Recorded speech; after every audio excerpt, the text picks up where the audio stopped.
right, dude, so much has happened in the last little while. There's so much, I don't even know where to start or like what to start telling you guys. I feel like I haven't posted anything super exciting in the last like week or so. And in the last week or so, there's so much went down. Lots went down. We'll give them just a couple little quick ones for the people that like, you know, the day-to-day house mod type stuff. I ripped out my fence. My yard feels like 17,000 times bigger now. Yeah. We spent 2 days building a metal shed. Moral of the story, don't buy a metal shed. Yeah, don't do it. I finished doing the rocks on the outside of my driveway, and we built a nice little fire pit. That's it. Okay, that's just quick sum for the people that like the house stuff. Aside from the house stuff though, we have some also exciting merch stuff. We got new Stay Committed t-shirts dropping. They got the spring 2021 tag on the sleeves. We got the black and the white new jet tags. We got the scoop tees. We got more of these holographic Committed Crew stickers too. And then we got just like banners, stickers, jet tags. Oh, windbreakers. So this Sunday, May 30th at 10 a.m. Eastern Standard Time, you guys can go to the Committed Crew website and sign up for the newsletter. I tell you guys this all the time. Or go to the Committed Crew's Instagram and follow us there, and we'll be giving you guys updates on everything that's happening. The scoops are where it's at though, so make sure you get some for the lanky you need the scoops. Now, how do we tell them the best part about all this? I don't know. How you want to tell them?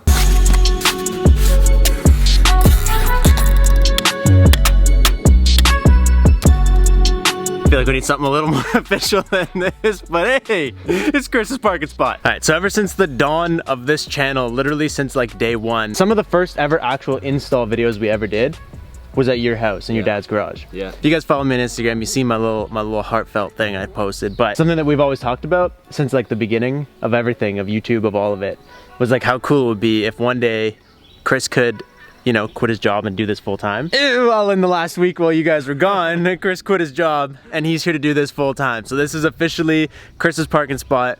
Chris is here to do not just like, I feel like a lot of people hire like a mechanic or like a video guy. But I'm gonna have you help him with. You're gonna have help with everything. Taking all the stress off here. Yeah, Chris is gonna be like my Emerson and Brad and Chris in the past. Like you're just here to help. Yeah. Chris here to do a little bit of everything. What's cool is like you always said that if you were to quit the job you had anyways, you wanted to go to like some sort of automotive. Yeah, I always wanted to be in the automotive industry. The job I had was the closest thing without doing that. So now I can do it. It's nothing new to me. I'll learn like a ton. I don't know much about engines and stuff. I'm a suspension guy, so. Yeah, he's strictly a stance boy. It's a big change. It's a big change for both of us. Huge change, man. Because you're gonna be doing a lot of stuff. He's gonna be helping do mechanic stuff. He's gonna be helping do filming stuff. Chris is just gonna be the behind the scenes guy. Yeah, well, my like buddy on the channel. Because everybody knows when there's two people, whether it's you and me and Brad, me and Emerson, whoever's always been there, videos are always better with somebody than when I'm alone. That's what we think anyway. I don't know if you guys could tell either, but like this winter, especially this winter since we moved back, like none of my cars were ready to drive in the winter. And I just kind of like locked myself in here the whole time. And it gets like boring being all by myself doing this stuff all the time. It's like a lot of it is super hard to do. It's super intensive to do. And to do it always by myself and figure out what's next and plan it and film it and edit it. And it's just a lot. And I think this car's a great example. It's taken so long to get it to where it is just because like I had to do it all alone. A full winter. A full probably 5-6 months. I know. Like you and me doing a swap like this now, like we could hopefully get this done in a matter of weeks. Yeah, that's what we want to think. And that's also another very important reason you guys to get the merch, because we got to support the homies now. I've never lied to you guys. Merch always goes right back into the channel and supporting everything that we do. We don't take merch money and buy drugs. We're literally poor. We just have nice cars. And now that that's over, we have a lot to do. So we would like to get this thing on the road this week. We would like to get it on the dyno hopefully at the end of this week. So I was talking to Nick from Tuning by Nick because he's going to be dealing with this car and helping. Oh, my screwdriver. I was looking for this. He's going to be helping us get this car on the street and on the dyno. And he basically gave us like a list of chores to do, like set that to like 1,000 RPM when we get it running right. We got to test a bunch of stuff. We got to test the coil packs. We're still missing oil cooler lines on the side. We need a clampy. We do have a clampy. We just don't have it on. Little baby things, and depending on how fast we can get this thing running properly, potentially could get this thing on like a remote tuning session tonight. Today's task is to get this thing running smooth, running nice, ready to go on the dyno. Yeah.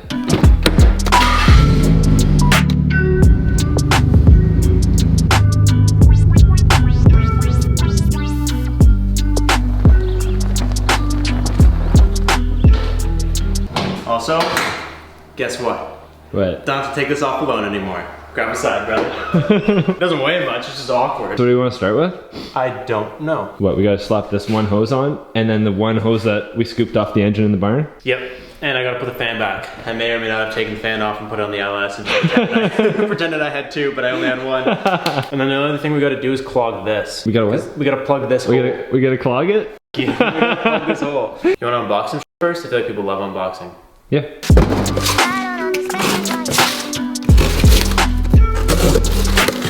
Oh, look how exciting these boys are. Oil cooler lines, type C, because that's what our engine has.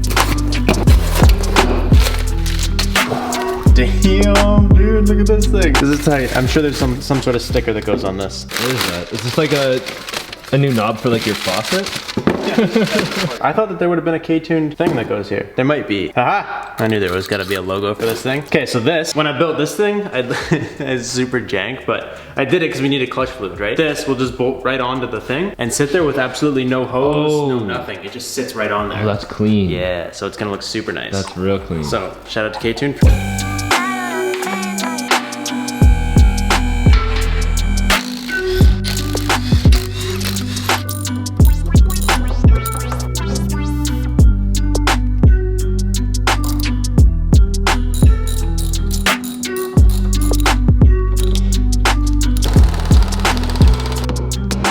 Everything under here is tucked up on both sides. We put Loctite on here because a lot of you guys were worried that these things will come loose. Which I think we decided probably come loose because most people probably shove an Allen key up there. Which is like, obviously, yeah, it's hard to tighten an Allen key to the tightness where like, if you're turning a corner at like a $120, the force of that versus your little fingers on an Allen key is probably not great. So Chris used like a socket Allen key bit. So obviously that plus a thread lock is not going anywhere. But both sides are all tightened up. These are hammered in. Everything is good to go. Now it's on to the first of many jobs that I couldn't do by myself. I gotta bleed these brakes. Okay, you ready? Holding. Okay, go again.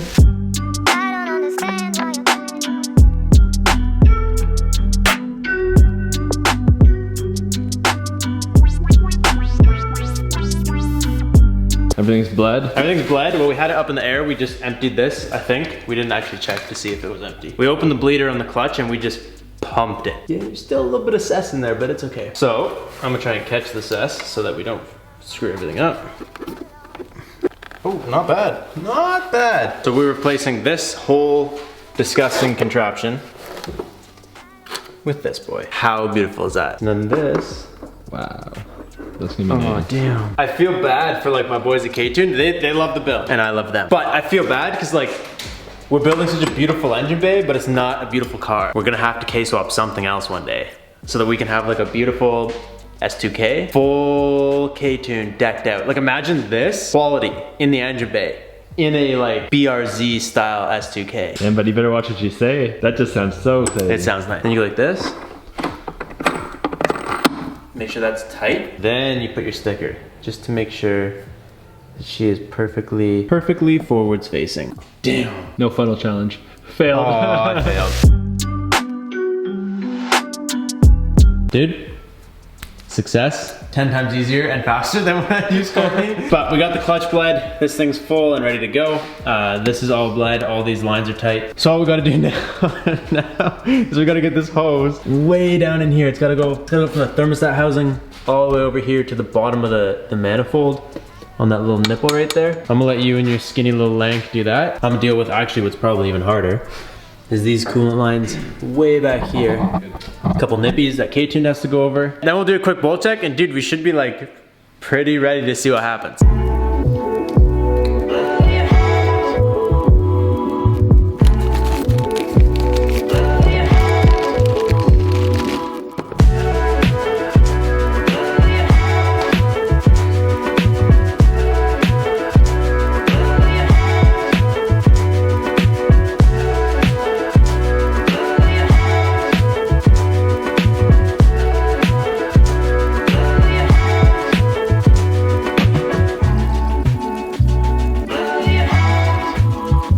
We literally just set the TPS, we were reading everything on the multimeter, and as soon as Chris pulls the multimeter away, the freaking end broke off. Mastercraft, man. letting us down. All right, so I put this back on, I put the fan back on, I put a little hose here, put a cap. I got a better vacuum line running down here, and then Chris went ahead, read the TPS sensors, I put a new clamp. All kinds of the little tweaks and stuff that like we just weren't doing that had to get done is done. It's been like, what, at least a month since we ran it last. See if she still got it. Let's go, buddy. Okay, buddy. Fire it up.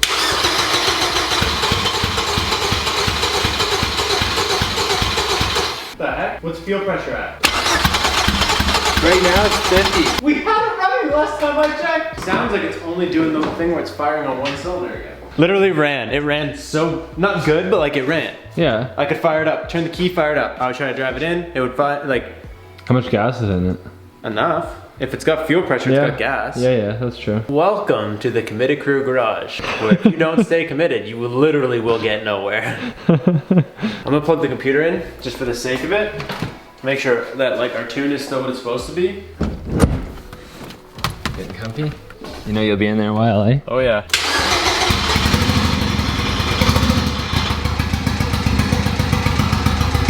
Could it have been just because we reset the...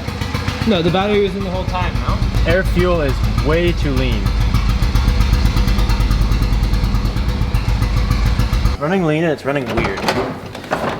Now we're just, I hate when this happens in a video because we get to this point where like, we don't even know what we're doing. So it's so hard to like tell them, you know what I mean? Yep. We're just running around like idiots trying to figure out what the heck is wrong. Cause it ran, last time I checked, way nicer than that.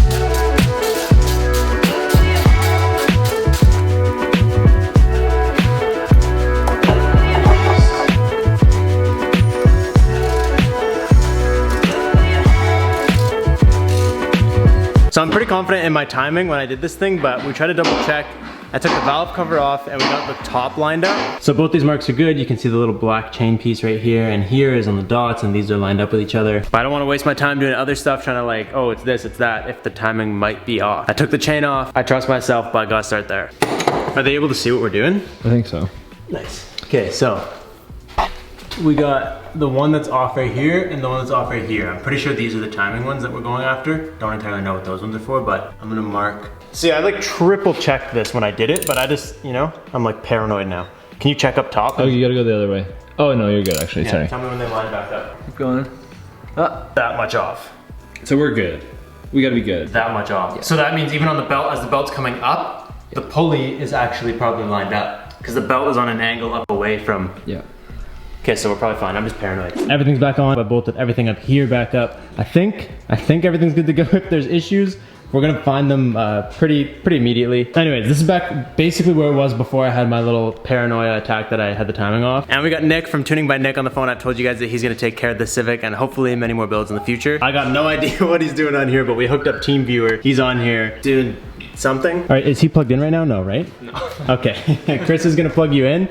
And then we'll get some power going and we'll see what we can make happen. Sounds good. The only thing I couldn't get you was the AFR because I don't have the wires on the ECU. That's okay. Okay. We can do that later. Okay. This is tuning at its finest right here. I can just point the camera and pretend I know what I'm doing.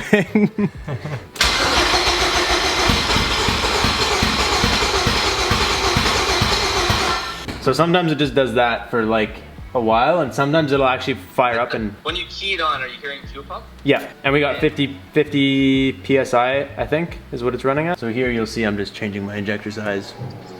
Gonna upload that.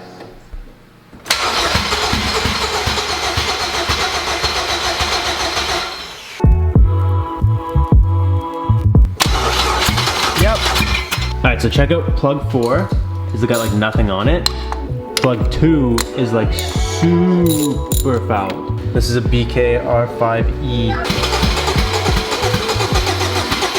I feel like it's not worth trying to run on all cylinders. I feel like number 4 is not firing properly. That's what we were thinking too, right? So we just swapped coil pack 1 and 4 when we swapped the plugs, just because 4 was the one that wasn't doing anything.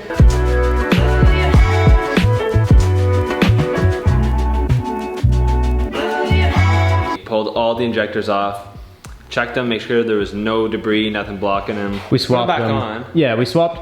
The problem that we're having with cylinder 4 wasn't getting gas. Yeah. So we swapped 4 and 1 injector wise. Yeah, we did. And we put the old plugs back in because 4 was blank. And all 4 of the new ones we put in had debris on them from being used before. Yeah, so we know that at least we put them back in, and 4 starts working, we'll be able to tell because it'll be dirty. Yep. And we also check that they all have voltage, each injector. Yeah, all injectors have voltage, gas, not blocked by any obvious debris. Unplug our battery, boy. Hand it to daddy. Okay, so now this thing is on a screen that I do not understand because I just look at basic screens that say, hey, congratulations, your RPM's are 400. I don't look at those. But before Nick left, he changed the injector size to a 1000cc Deechworks injector. I don't know if they maybe have different pulse. I don't know anything about it.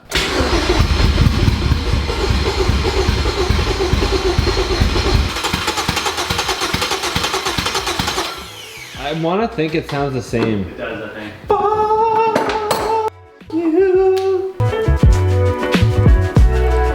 Which, like, I didn't really hear.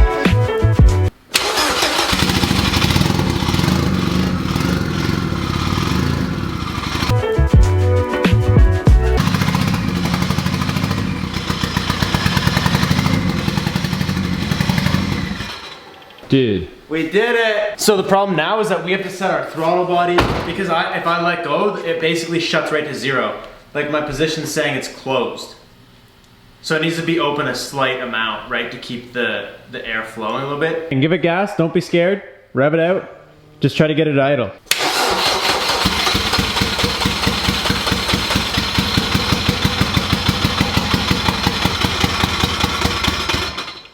That was weird, it was doing the same thing as before.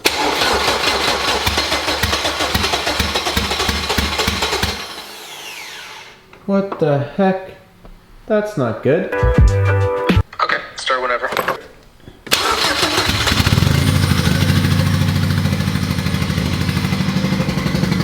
that time it worked. I can't hear you.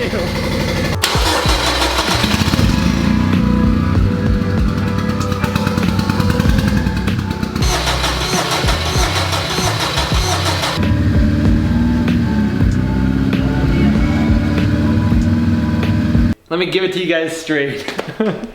We got one more sad day. Sad video. Sad video. And then after this point, it's smooth sailing.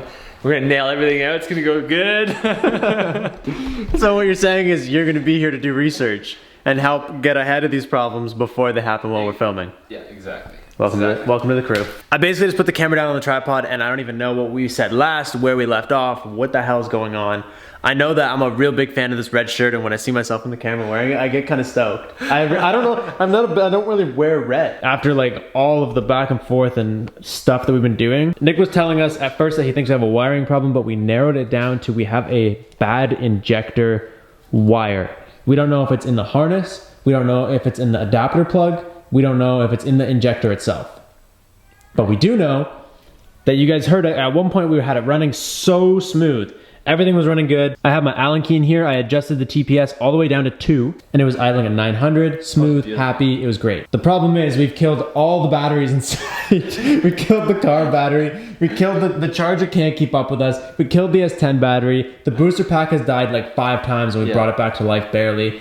And you don't really want to have a car revving up and down, like trying to figure problems out while it's being boosted from another car like the Z. Especially a Z, which is a wiring nightmare for electrical problems. Yeah, so we kind of had to call it. We literally had to call it right now because we're just out of juice. We have nothing left. But well, basically how we found that out, you guys would see that we were not having ignition in cylinder 4. No matter what we did, it was always cylinder 4 that didn't have ignition. We moved injectors around, we moved coil packs around, plugs around, always 4. And sometimes after messing with it, it would run right. Yeah. And we'd be stoked. We thought we figured it out and then it would go bad. And every time I messed with this, it got good or bad. Like me doing that might not start next time. We don't know. Yeah. But what we did with Nick was we had it running and we would like go like this and then it would start running like a complete bag of and then we'd like go like this and it would start running way better.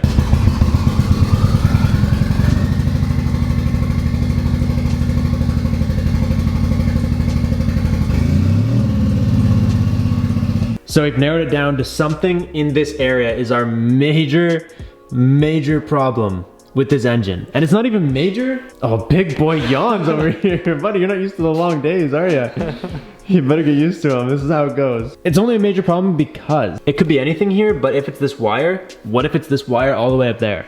in the harness inside the car, then what the hell are we gonna do? Well, we're gonna rewire it. Or we're gonna be like, You gonna rewire it. I guess to summarize, we started early today because that's the way Chris likes it. It's 9 o'clock. we got a lot further because of that. We did, dude. We got a lot done today and we've still been at it for 12 hours. We're gonna figure out how to decipher where that break or problem could be and how we can fix that break or problem so that we can get this thing to the dyno. Cause dude, at one point, like, it was running nice. It was running really, really nice. Comment Chris is lanky if you guys are still here. I'll catch you guys in the next one. Promise that because of him, we'll be at least posting more. Thank you guys so much for watching. Next video will not be posted unless this car hits the street. That's it. It's the end of the story. Street or no video. That's for you, Nick. It's becoming your problem. But peace out and stay committed.